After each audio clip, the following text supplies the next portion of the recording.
Welcome back from the commercial break. We continue with our Policon program. And dear viewers and listeners, tonight, Smart 24 TV is keen on matters of politics and the economy. And we are very much concerned with a multi-party democracy, whether it can usher us into economic progress. We do not believe in economic distractions, but we believe in economic progress. And with us here we have, I refer him as a patriotic, loving Ugandan who also aspires in his political, ideological point of view in line with the alternative government. And the alternative government in this way, as we are aware, that since 2006, we were ushered into multi-party democracy, and the Forum for Democratic Change were the leading opposition, and now the second in terms of size in parliament and generally the populacy. We saw the FDC enjoying the popular support to the account of the chairman electoral commission, of the number of those who have voted for FDC, over 3.5 million to that tune. Much at times that it could be projected more than that if you allowed the other side also to say, no, this is our number. But still, that is a reasonable support over years. And together with us again, Honorable Dennis Onekalita Mere. He is the Member of Parliament of Chitugum Municipality. And he is an active generational politician who was a good president of Makerere University 2011. And by that time, I remember, sir, that's when we had issues of walk to work. And that was basically dealing on how the prices had fluctuated, the sugar cost, the fuel cost. It was more or less even either the same way how it is today. True. And again, I recall, and of now, he is the member of the National Executive Committee. As we discuss these matters, here is a question, sir. Don't forget I was a national president for UNSA. Yes, he was also a national president of UNSA. So he has been an active generational leader. That's how I have really picked it up. And basically with a point of view to see what he believes he needs to see. And here is our question as we go forward. Will the opposition political parties' economic policies and political agendas steer up democratic governance and economic stability? Because we've gone through a lot. We've gone through the arrests of opposition. We've gone through also the discontentment. The opposition is discontented, also the ruling party say, these people are distractors. There are even names which are being given to you or to whosoever is aligned to opposition. Some are referred as distractors, some are referred as the other names which I will not talk about now. So in this way, the aspiration of Uganda is economic stability. We've gained a bit of what I call political stability, but economic stability is still a debatable issue. The democratic governance stability is still a debated issue. We want to see it at a wider perspective with open lenses, and we shall be going through together. Over years, since 2006, we've had alternative policy statements and in Parliament presented. By that time, we were not there, we were not held accountable. But at least most of them were captured through the manifestos that are laid down.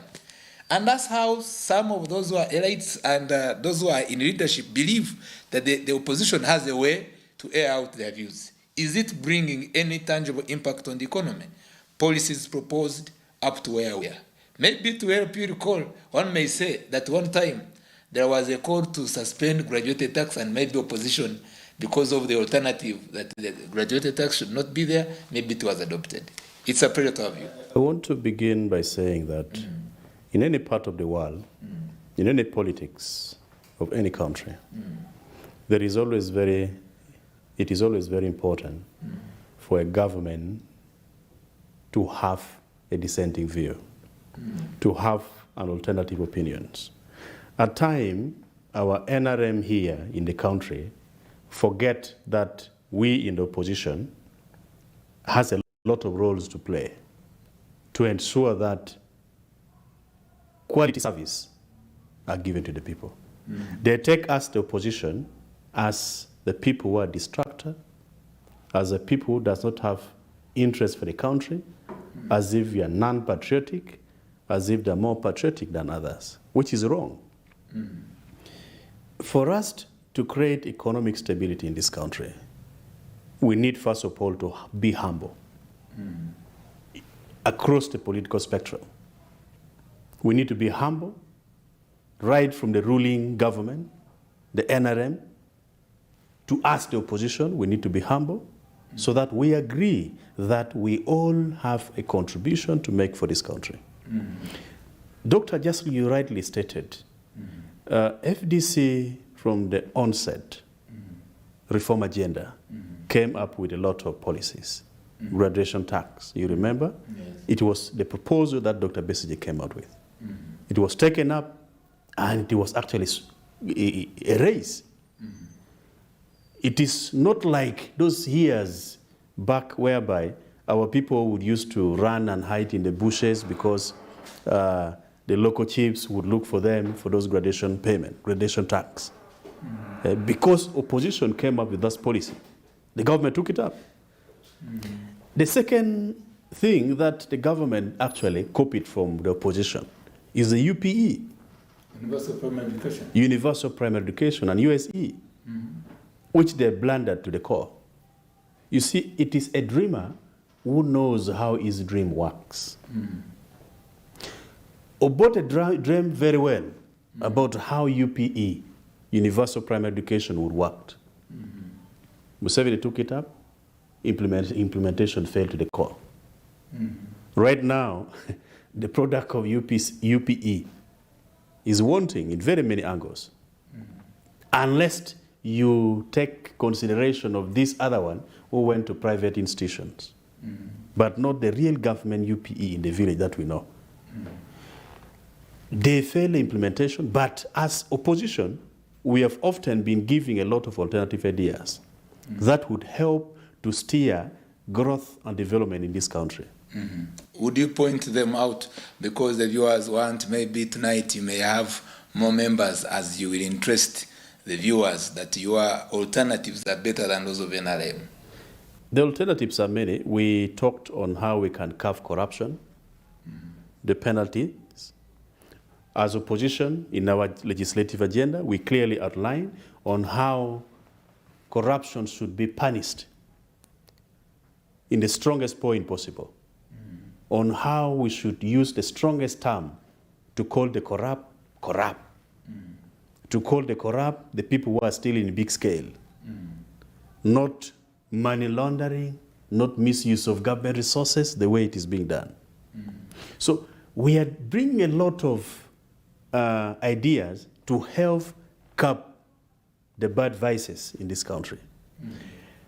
Joseph, even if we try to bring so many alternatives, so many ideas to the sitting government, it will not help if they don't take a critical interest in fighting corruption and critical interest in carving down what we call the poverty disparities.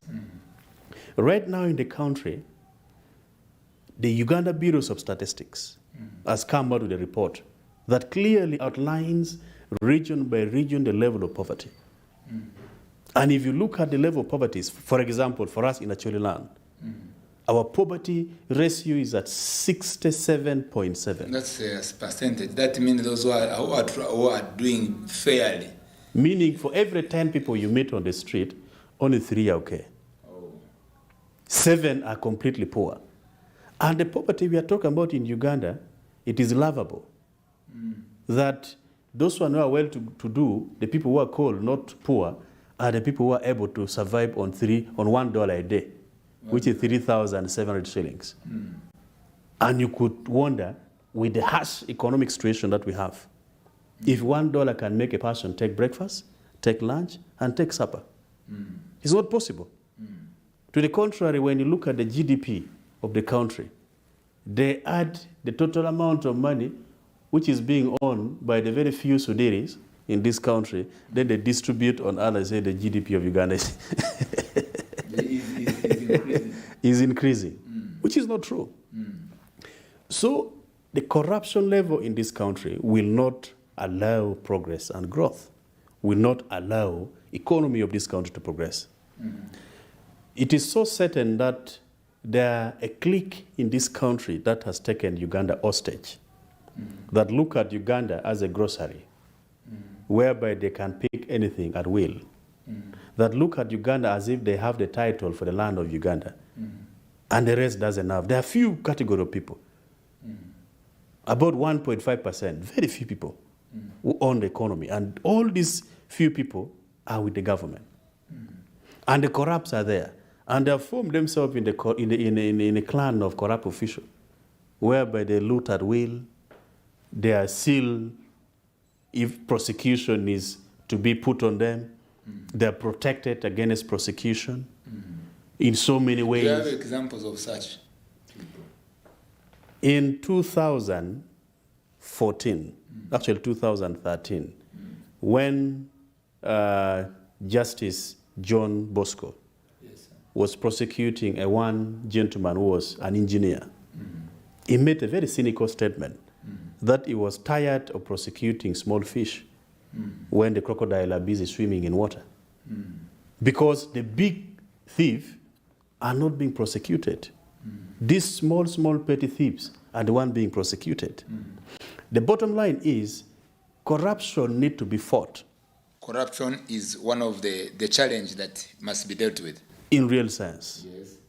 Which legislations are being proposed? Because I agree with you, and to the benefit of our dear viewers, and it is not a contested position, including the National Resistance Movement believes that a corrupt society cannot have a progressive economy. And there are many ways, and possibly broad knowledge and comparative analysis made how some countries have succeeded to fight corruption. What of the opposition, multi-party, the opposition or alternative registrations of fighting corruption? Is it different from the same? There are two ways. In our legislative agenda, we talk of two things to fight this corruption. One, curbing wasteful expenditure.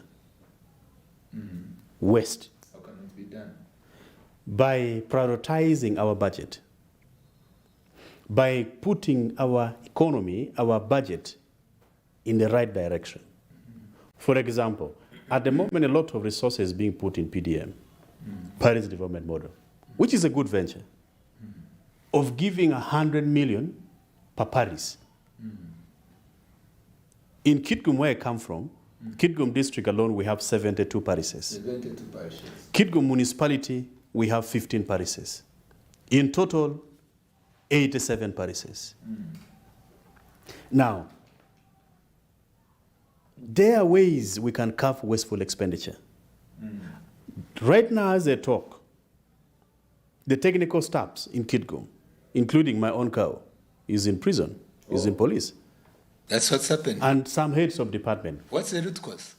Embezzlement of funds for PDM, Paris Development Model. That is allegation that has come out. It's the same voice to the viewers. Unfortunately, now, it is not only happening in Kitgum. I have read in social media, I have heard on the corridors of Parliament, I talked to many members of Parliament, how these vices of swindling PDM, Paris Development Model, is happening in almost across the country. Even in the Kawari district. Exactly. Now, as opposition legislative agenda, we proposed curbing wasteful expenditure and prioritizing well. Imagine if PDM was to be brought and regionalized. For example, for us in the Acholi land, we have vast fertile lands in Acholi, and we strive best in agriculture. Now, if this money, which is 100 million per parish, if it is supposed to be collected in one pool, if indeed the government has a deliberate attempt of removing poverty. That means you, for Chitugum municipality, could be having 1 billion, 1.5 billion for 15 parishes. Now, imagine if that money, the 1.something billion, 1.5 billion, if that money is sectors and given to tractors, that each parish is given a tractor. Or each sub-county is given a tractor. Yes. And the tractor would help to plow gardens of all these other people, and they're given seeds. And their profits, actually, what comes out of the garden, the market is given well. The value for their products, their produce, is given at a very good level. We are going to fight poverty. In that line, also talking about cooperatives. Exactly. Where after that, then to cooperatives, then market, you can continue. Exactly. So there are a series of ways that we in the opposition has brought forward. Yes, sir. To help, in fact, curb misuse of resources in order to help develop the country economy. One, I talked about the curbing of the wasteful, yes. Wasteful expenditure. Then two, prioritizing. Assuming if this Paris development model was sector region by region, for Lacholi, we're given tractor. For Kigezi, you strive better in coffee. You are given mechanism of how best you can promote your coffee growing. And the price marketed well for you so that you get the proceeds, which is better. In the central region, the same thing. People will benefit more than this money that will, out of the 100 million per Paris, you'll find 40% would be wasted on administrative costs. 20% monitoring and other things. What will really go to the people might be 40%. And who will get that money? The usual suspect. Yes. Who knows how to fill forms, who knows how to be in groups of circles, who has some small money, businesses, who will get that business. Which other macro and microeconomic policies, that one is very well understood, macro and microeconomic policies. You've already talked about the corruption, you've talked about now the boosting agriculture. Which other, either 3 or 2 macroeconomic policies that are being proposed by the opposition to have a stable and progressive economy? You see, we have a lot of things here that we have proposed. As the opposition, we have come with a lot of micro and macro economic proposal policies to this country. But the challenge is why we sector it at time into smaller in the micro sectors to make it easy for, even if the government doesn't want to pick the holistic proposal, at least they will understand from the back door and pick some few, put into use, put ideas into use. It is actually very hard, Dr. Joseph, to give a proposal to a person who does not take it, put into use. There was also a proposal that we understand the opposition political party, that is FDC, was talking about the agricultural banks. Do you think this would have been a good idea to improve on the fiscal policy of the country? The agricultural bank came together with the trade union, came together with the cooperative union that we proposed, and all those are under the macro, yes, sir. the microeconomic proposal that we talk about. Yes, sir. The agricultural bank, we used to have the UCB, Uganda Commercial Bank, the Uganda Commercial Bank during the days of Bobote. And what happened? It was actually auctioned. It was privatized. It was sold off. We used to have the trade unions. We used to have all these gineries that would help the people to actually put value on their produce, and they sell at a good price. We'll be comparing one by one because for the viewers to understand, one may say, you know, in this discussion, I'm very objective. The side of the NRM, they say that they have come up with the post bank, and they're also supporting circles which are developed by the rural areas, and also the post bank where they have shares. And the agricultural bank, if you want agricultural loan, you go and get it. Do you think, what's the correlation to you? Because we want to look at which best option could drive us to where our citizen comes from poverty. Dr. Joseph, when you talk about banks, in Uganda, we don't have indigenous banks. Talk about the Stanbic, talks about all these other banks that are not indigenous. The Post Bank you're talking about, the owners are there. And the interest rate they give is too high. It's too high. For a farmer to go there. And leave alone the interest rate. The interest rate might be high, right? But if a farmer who has the audacity, who has the method of knowing how to recover that money, if he wants to get that money, even getting that money is not easy. You need to put collateral items, the sureties and all these kind of things, which we don't have, which the farmers don't have. Assuming a villager from my village of Ayul, if he wants to get 10 million for agriculture, the person who only has a granary, a grass thatch house, and 4 hose, 2 blankets, won 10 million. And you're asking for a person to give a land title of the land he has, which land title is not there. How will you help such a person? So for us for the government to actually pretend that there is post bank, people can borrow money, agricultural loan, that is nonsense. It is not there. In real sense, the money is not there. It is actually the political talk to woodwing people to believe that indeed we have a caring government, which is not true. If the government is to be taken to the people, then we need activities that can sail with the people. We need the cooperative, actually the commercial banks that can be localized, that can even give loan on condition of waiting for the harvest. Then you pay the loan. We need a system that can give seedlings and help the farmer with pesticides to safeguard their plantation, so that if it fruits well, they get the market, the money is there, they can pay back the loan. Those are the kind of thing we want. From the bank issue, as we continue with our systematic discussion, we would like to go to the investment. The NRM party, political party, and again the ruling party believes that the economy is thriving because they have brought investors here and industries are mushrooming. My brother. And, well, let me come on. And then they say opposition, the political parties, they don't have what to say. Do you think there is anything tangible in that correlation to look at what the political parties would have wanted to have a country that is doing investment and industrialized compared to what the NRM perceives? My brother Joseph, Uganda is the only country that invests in investors.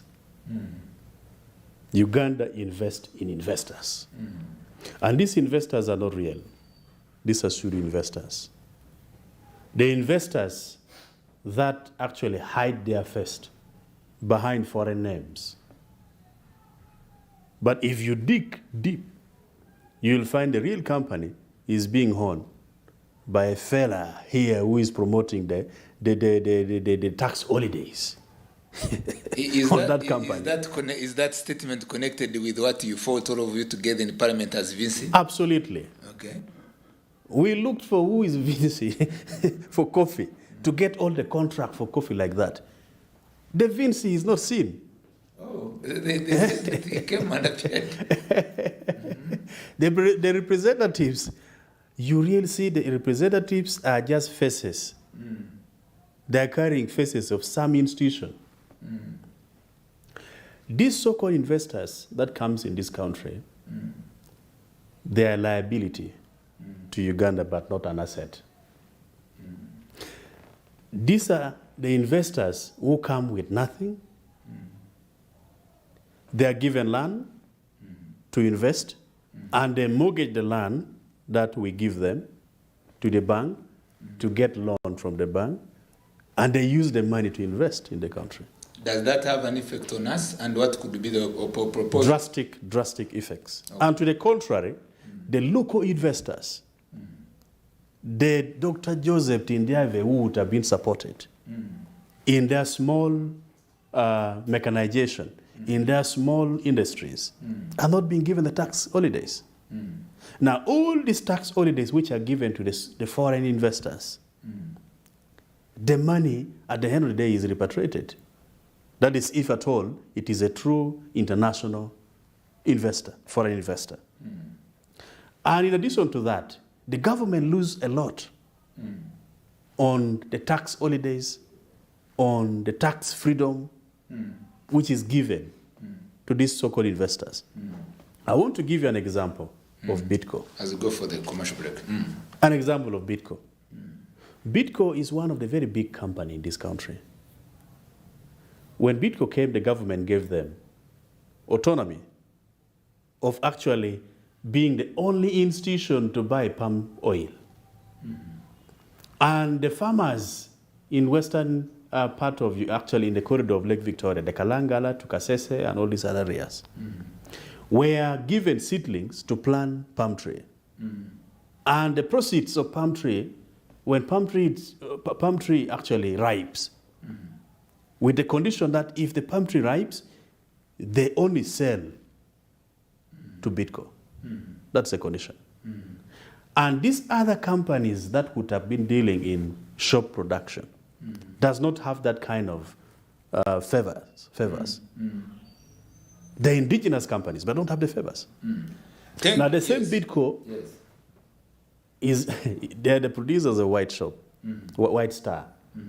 Now, White Star shop is the most expensive in the market, yet they have the tax holidays of 15 years. The soap, the White Star soap. White Star shop is from Bitco company. That's 8,000 these days. They're very expensive. These other companies, which are not actually being favored, they're paying taxes, they're not on tax holidays, they're struggling to get their palm oil to make soap, and they're a bit cheaper. And you wonder, who is the investor? Who is actually investing? So we are the lost. We are losing as a country. And again, we are crying, running outside for IMF for money. We are running for donation. The indebtedness of the country is, the level of debt is rising up, but we are leaving money. We will talk about the issue of debts in the third session, and that's an area, especially of debt management vis-a-vis, compared to how the other political parties apart from the ruling party would want to handle it, because we are dealing with what is the status quo and what also you could propose. That's the kind of the tonight Policon we are having. And stay tuned, we'll be having more other examples. I was pleased with our guest as he brought in a number of occurrences, some which some of you don't know, and I believe it is true, where you will find there is injustice to favor the foreign investors against the local investors. It's an economic environment that needs to be balanced and stabilized. I believe the policymakers better work on that, see how we can have our local investors empowered, given the same favors, so that we can support much more of local investment. I believe that is the aspiration of our dear colleague who is representing the opposition political parties, especially the FDC, that has been having the flag of the leading opposition. Thank you for your passionate submission. Stay tuned, dear viewers, until we meet in the next session.